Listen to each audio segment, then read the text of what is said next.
Salut à toi. Dans cette nouvelle vidéo, je vais te dire justement pourquoi assainir ses finances, c'est tout simplement l'étape indispensable pour tout investisseur débutant et même confirmé d'ailleurs.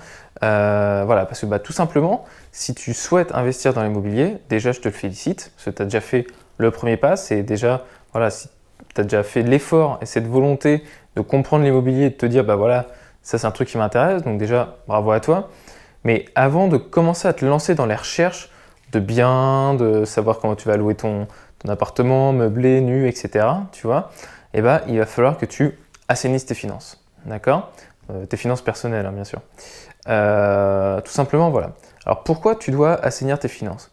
Tout simplement, c'est que, normalement, si tu as comme objectif de faire un investissement immobilier locatif, tu vas devoir aller à un certain moment aller à ta banque pour faire une demande de prêt tout simplement. D'accord?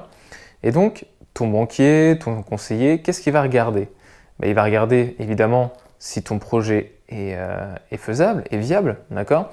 Si ton prix d'achat n'est pas trop élevé par rapport au loyer que tu vas percevoir. Mais il va aussi regarder quelque chose qui est primordial pour lui, surtout pour les nouveaux investisseurs, pour les jeunes investisseurs, on va dire, c'est la situation financière. D'accord? Plus tu vas aller après dans tes investissements, plus après, voilà, ton cap personnel, si je peux dire, le banquier ne va pas trop s'y intéresser, il va regarder si tes investissements, si ton futur investissement est rentable et viable, d'accord? Parce qu'il te fait confiance, il sait que tu sais investir, d'accord? Par contre, pour ton premier et même pour ton deuxième ou troisième, il va falloir que tu lui prouves que toi, tu pourras rembourser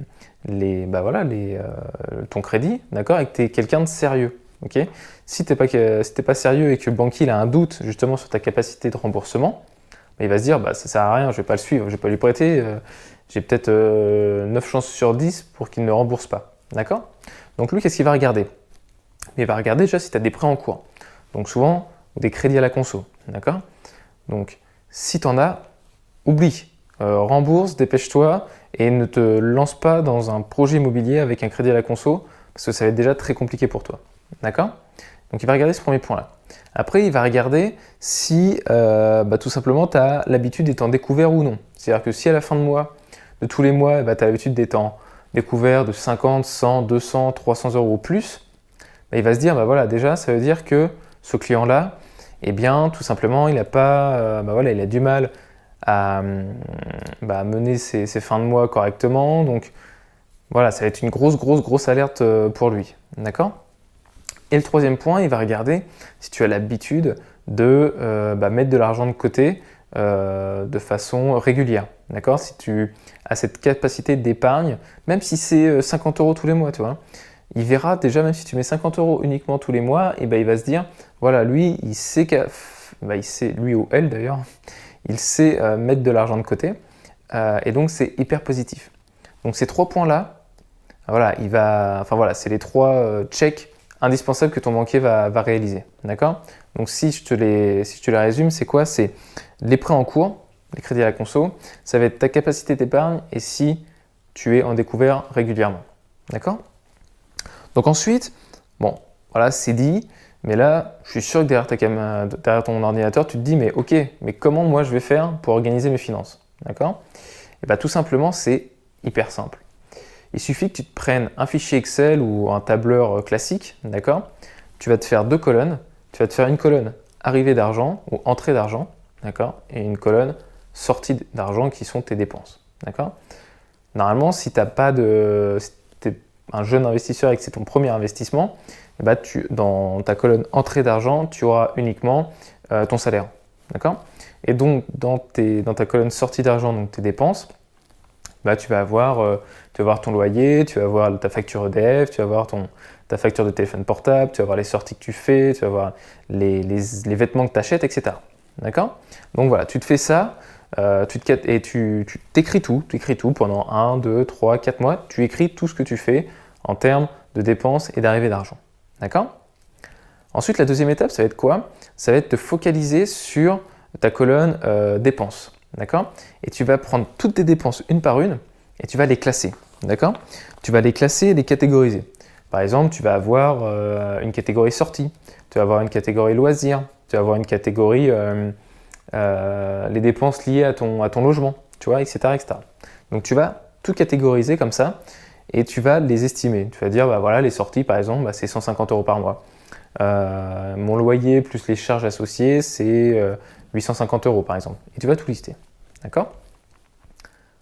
La troisième étape, pardon, ça va être, tu vas essayer de réduire tes dépenses. Parce que tu vas voir, en faisant ça, en fait, tu as des dépenses dont tu n'as pas forcément l'idée qu'elles sont aussi importantes.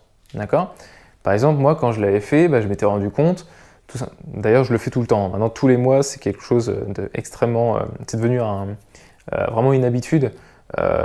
Toutes les semaines, je fais mes comptes, entre guillemets, je regarde toutes mes dépenses que j'ai faites et je les répertorie dans mon fichier Excel. Et comme ça, voilà, je vois si y a des mois, je me lâche un peu plus que d'autres.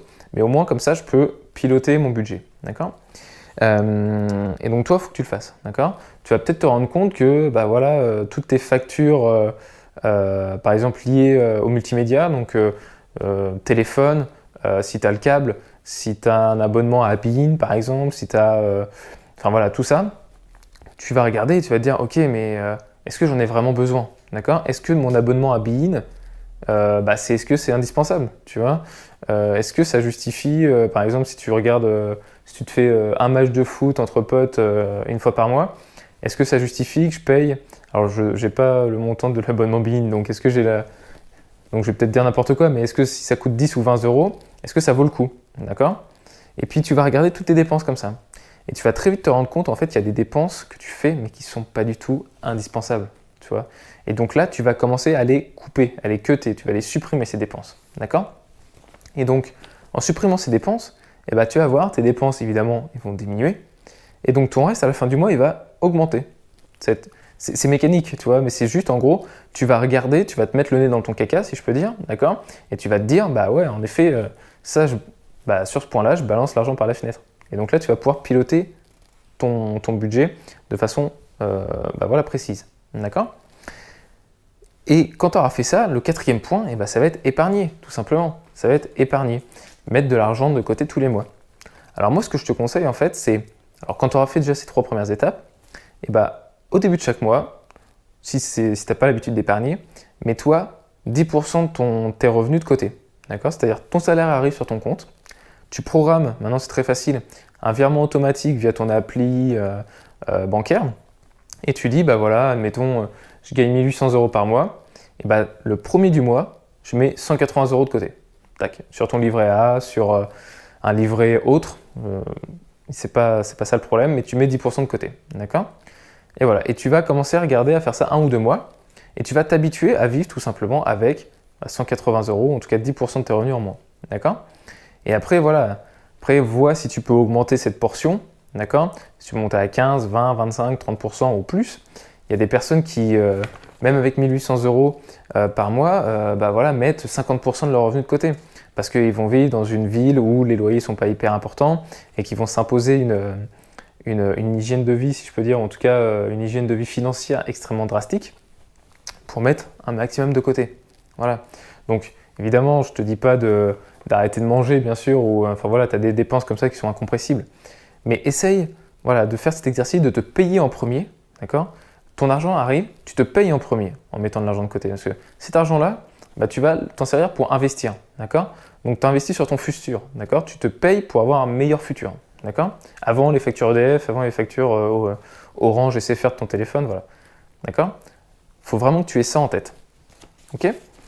Mais aussi si tu fais le choix d'investir dans l'immobilier, si tu fais le choix d'assainir tes finances, etc., c'est que dans ta tête, il faut que tu te fasses il faut que tu aies des déclics, d'accord? Il faut que tu prennes des décisions, ok? Et la décision majeure que tu dois prendre, et ça c'est, si tu prends pas cette décision, me suis pas, ça sert à rien, et suis pas un autre qui te donne des conseils, un autre youtubeur qui te donne des conseils sur l'investissement, parce que ça ne servira à rien. C'est que tu dois ne pas vivre au-dessus de tes moyens, d'accord? C'est pas possible. Tu ne peux pas vivre au-dessus de tes moyens et te dire, ok, je vais investir. Ce n'est pas possible, d'accord? Vivre en dessous de ses moyens, c'est quoi? C'est vivre avec moins de revenus que tu n'as chaque mois, d'accord? C'est, par exemple, si tu as envie, je vais te donner un exemple, Admettons que tu as envie de t'acheter le dernier iPhone qui vient de sortir, qui a plus de 1000 euros, je crois, enfin voilà. Et là, tu te dis, bah voilà, moi ce mois-ci, j'ai pas d'épargne de côté, je vais rester sur, bah voilà, je gagne mes 1800 euros par mois. Bah, concrètement, tu peux pas te l'acheter ton iPhone tout de suite à 1000 euros parce que voilà, tu peux pas, c'est mécanique. Et bah, surtout, ne va pas avoir recours à un crédit à la conso pour acheter ton iPhone, d'accord? Parce que, enfin voilà, c'est un crédit conso, c'est des prêts, enfin c'est des taux de prêt démentiels et selon la période, enfin la durée sur laquelle tu vas prendre ce crédit à la conso, peut-être que ton iPhone, il va pas te revenir à 1000 euros, il va te revenir à 1500, 1600, 1700, 1800 euros avec tes taux d'emprunt, avec les taux que pratiqués actuellement. D'accord? Donc ce n'est pas compatible avec une démarche d'investissement. D'accord? Si tu veux l'iPhone à 1000 balles et que tu gagnes 1008, et ben voilà, tu vas attendre peut-être 2, 3, 4, 5, 6 mois, d'accord, de mettre cet argent de côté pour aller pouvoir te l'acheter. Après, je ne te dis pas que c'est un investissement que moi je considère entre guillemets intelligent financièrement, c'est pas du tout ça. Ce que je te dis, c'est voilà, cette mécanique, d'accord? Il faut vraiment que tu te dises que voilà, vivre au-dessus de tes moyens, c'est pas pour toi, il faut vraiment que tu vives en dessous. Et si tu peux pas t'acheter, bah voilà, le dernier iPhone, dernière voiture, dernière je sais pas quoi, et bah voilà, c'est pas grave. T'as pas besoin de ça pour vivre, tout simplement. Mais faut que tu aies ce déclic. Si tu l'as pas, enfin, investir, c'est pas pour toi, tout simplement. Ensuite, le deuxième point, c'est, voilà, donc, admettons que maintenant, tu as cette méthode, tu mets de l'épargne tous les mois, pour toi, ça devient facile, en fait, ça devient automatique. Et avec cette épargne-là, eh ben, il va falloir que tu achètes des actifs, d'accord? Des actifs, c'est très, très important, cette notion d'actifs, et non pas des passifs, d'accord? Un actif, c'est un investissement qui va te donner de l'argent tous les mois. D'accord? En tout cas, qui va fructifier. D'accord? Ton actif, il te ramène de l'argent. Un passif, c'est un investissement qui va te coûter de l'argent tous les mois. Okay? Par exemple, dernier iPhone, c'est un passif. Cet iPhone, il ne va jamais te rapporter de l'argent. Tu vas l'acheter, si tu essayes de le revendre aussitôt après, eh ben, il va peut-être avoir diminué de 2 ou 300 en valeur, tu vois, de 300 euros. Alors que par exemple, un appartement, un immeuble, une maison, si tu achètes un actif comme ça, et bah, évidemment que tu le loues ensuite, etc. Et bah, tous les mois, il va te ramener les loyers que tu vas percevoir. D'accord? Donc, l'appartement, il va te ramener de l'argent. Okay? Et donc, ça c'est un actif. Si tu achètes une action en bourse, et bah, l'action, elle va te verser, enfin, l'entreprise dont tu as acheté une action va te verser un dividende. D'accord? Donc, tu vas être payé en retour d'avoir investi. Donc, ça aussi, c'est un actif. Ok? Ta résidence principale, c'est pas un actif malgré l'idée générale, c'est un passif. Pourquoi c'est un passif? Parce que ta résidence principale, eh ben, elle te coûte de l'argent parce que tous les mois tu rembourses un crédit, mais en aucun cas elle te paie, non? Donc c'est un passif, d'accord? Il faut vraiment que tu comprennes cette différence actif-passif. Et c'est grâce à ça que tu vas pouvoir après investir voilà, dans l'immobilier ou d'ailleurs dans un autre domaine, dans la bourse, dans l'entrepreneuriat, dans ce que tu veux. Mais voilà, si tu n'as pas fait cet exercice d'assainissement de tes finances personnelles et ce déclic de te dire « Ok, il faut que j'épargne tous les mois, il ne faut pas que je vive au-dessus de mes moyens », quel que soit le domaine dans lequel tu décides d'investir, tu n'y arriveras pas parce que c'est incompatible. Ok? Allez, j'espère que cette vidéo t'a plu. Ça sort un petit peu des sentiers battus de ce que j'ai l'habitude de faire parce que là, on ne parle pas uniquement d'immobilier, mais ça me paraît quand même être indispensable de te faire cette vidéo parce que sinon tu n'y arriveras pas, tu es soit de l'immobilier ou ailleurs. Donc en tout cas, j'espère que ça t'a plu. N'hésite pas à me faire un petit commentaire d'ailleurs si tu penses que je dois continuer dans cette voie de faire des vidéos peut-être parfois un petit peu à côté de l'immobilier, mais qui te sont quand même indispensables. Si tu ne l'as pas déjà fait, n'hésite pas à aller télécharger mon e-book, il est totalement gratuit. J'ai remis le lien en dessous de la vidéo. Il te suffit de rentrer ton mail, enfin de cliquer sur le lien d'ailleurs avant, de mettre ton mail et il va arriver directement dans ta boîte, tu n'auras plus qu'à le lire et c'est totalement gratuit, donc n'hésite pas. Si mes vidéos te plaisent, n'hésite pas non plus à liker la vidéo et à t'abonner à la chaîne. Comme ça, tu vas recevoir des notifs dès qu'une nouvelle vidéo sera publiée. Écoute, sur ce, je te souhaite une très bonne journée, je te dis à bientôt. Ciao.